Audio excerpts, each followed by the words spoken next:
आज हम कुछ डाउट क्वेश्चन डिस्कस कर रहे हैं। तो क्वेश्चन है, on an open ground a motorist follows a track that turns to his left by an angle of 60 degree after every 500 metre. Starting from a given turn, specify the displacement of the motorist at the third, sixth and eighth turn.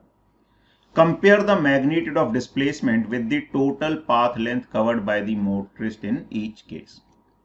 तो देखो क्या कह रहे हैं कि जैसे एक motorist है, ये जा रहा है, कितना गया, 500 मीटर गया.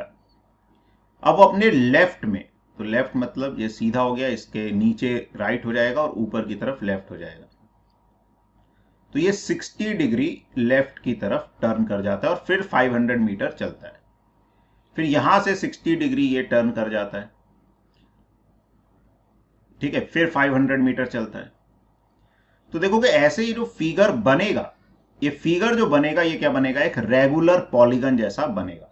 अब कितने साइड का पॉलीगन होगा तो वो हम सेंटर के एंगल से निकाल सकते हैं कि अगर कोई भी रेगुलर पॉलीगन होता है उसके सेंटर का जो एंगल होता है थीटा, वो होता है 2 पाई बाय एन, जहां पे एन क्या होता है, नंबर ऑफ साइड्स. क्यों, ऐसा क्यों? क्योंकि सेंटर पे जो टोटल एंगल होता है सेंटर पे, वो किसके बराबर होता है, 2 पाई. और अगर पॉलीगन की एन साइड्स हैं रेगुलर पॉलीगन की, तो वो 2 पाई को एन इक्वल पार्ट्स में डिवाइड कर देगा. तो एक रेगुलर पॉलीगन के सेंटर पे जो एंगल बनता है वो 2 पाई बाय एन बनता है. ठीक है.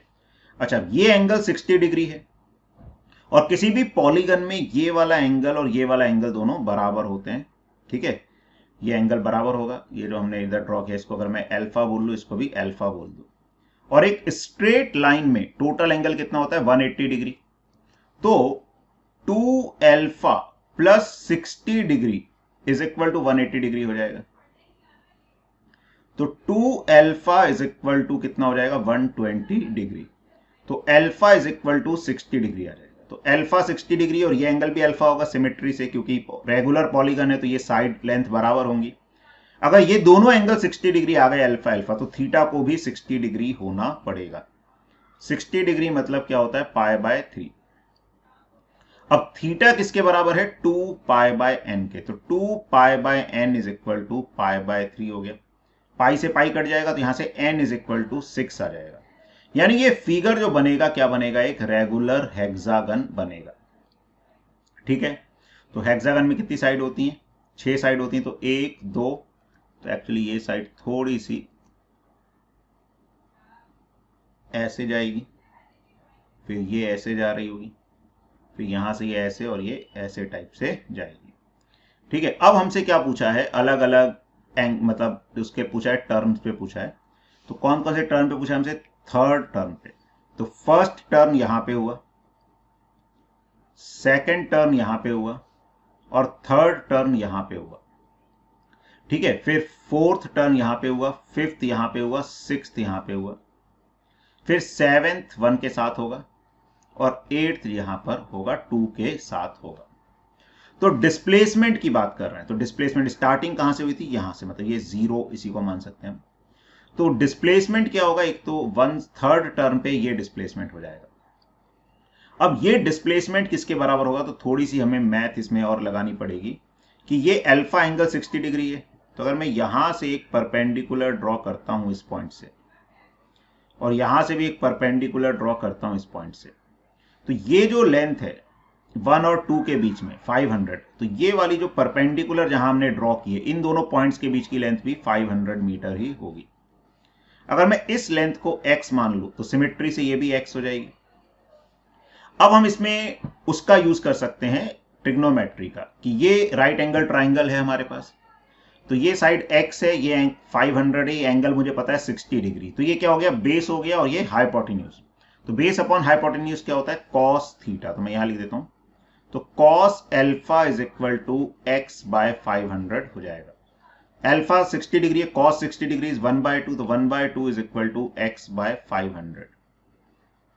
तो x आ जाएगा 250, 500/2. ये वाला x भी 250 हो गया. तो जो थर्ड सेकंड में डिस्प्लेसमेंट है वो कितना आ जाएगा, 500 plus 2x, that is 1000 metre. फिर सिक्स्थ टर्न में, तो सिक्स्थ टर्न में तो वो अपनी इनिशियल पोजीशन में आ जाएगा। तो सेकंड नहीं, टर्न की बात कर रहे हैं हम यहां पे। तो थर्ड टर्न में 1000 मीटर आ गया, सिक्स्थ टर्न में 0 हो जाएगा, ठीक है। फिर एट्थ टर्न में, तो एट्थ टर्न में क्या हो जाएगा, तो एट्थ टर्न में वो यहां पहुंचेगा। तो अब ये वाली डिस्टेंस हमें और कैलकुलेट करनी पड़ेगी, तो इसमें भी थोड़ी सी फिर मैथमेटिक्स हमको और यूज करनी पड़ेगी।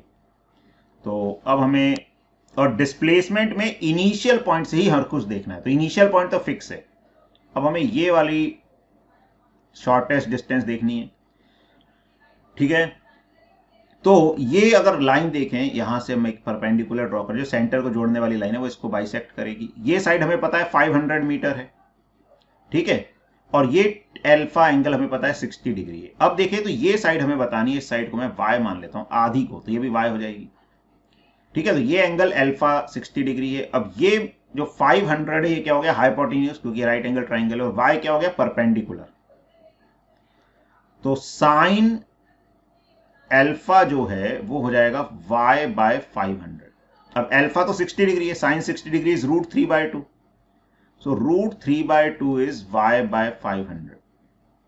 तो y इज इक्वल टू 250 √3, और एट्थ टर्न पे जो डिस्प्लेसमेंट है वो 2y के बराबर होगा, तो दैट इज इक्वल टू 500 √3, ठीक है। तो ये आ जाएगा। अब इसमें और क्या बोला है, compare the magnitude of displacement with the total path length covered by the motorist in each case. अब distance, total path length distance के बराबर होगा, तो डिस्प्लेसमेंट तो हमने निकाल ही दिया, यहां पे डिस्टेंस और लिख देते हैं। तो डिस्टेंस जो होगा थर्ड टर्न में क्या हो जाएगा, तो थर्ड टर्न में कितना चलेगा वो, तो यहां से आगे बढ़ा, 1 2 3, तो 3 ये साइड्स ट्रेवल की, और हर एक साइड की लेंथ कितनी है, 500। तो थर्ड टर्न में 3 इंटू 500, 1500 मीटर हो जाएगा। फिर सिक्स्थ टर्न में घूम फिर के वापस वहीं आ जाएगा, लेकिन कितनी साइड वो ट्रेवल करेगा, 6 साइड ट्रेवल करेगा, तो 6 इंटू 500, 3000 मीटर आ जाएगा।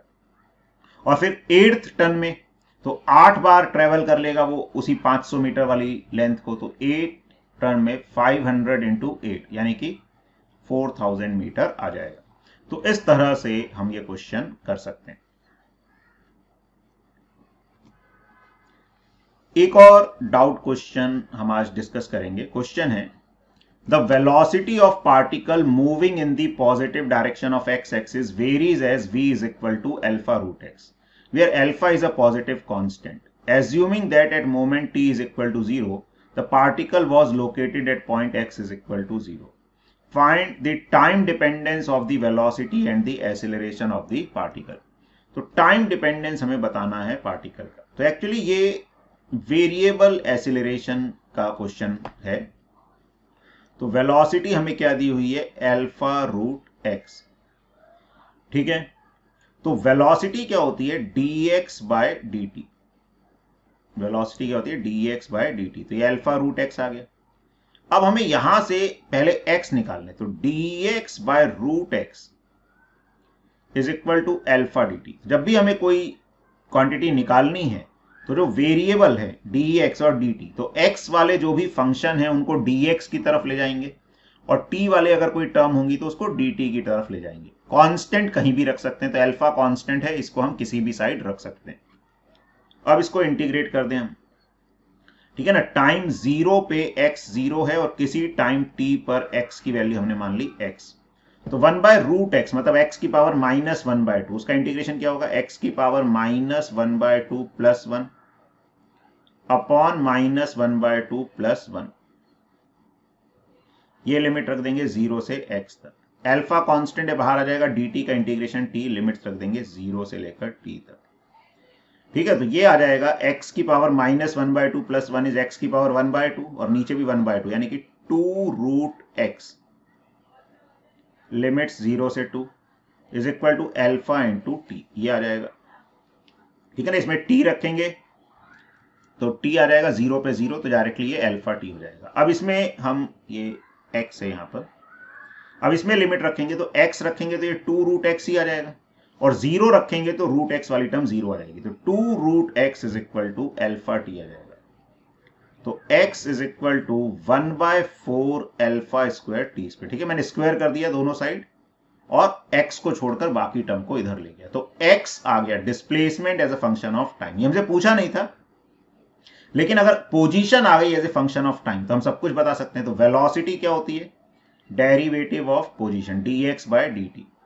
तो 1/4 अल्फा स्क्वायर तो कांस्टेंट है, टी स्क्वायर का डेरिवेटिव आ जाएगा 2t, तो ये 2 से 2 कट गया, तो हाफ अल्फा स्क्वायर टी, ये वेलोसिटी आ गई as a function of time.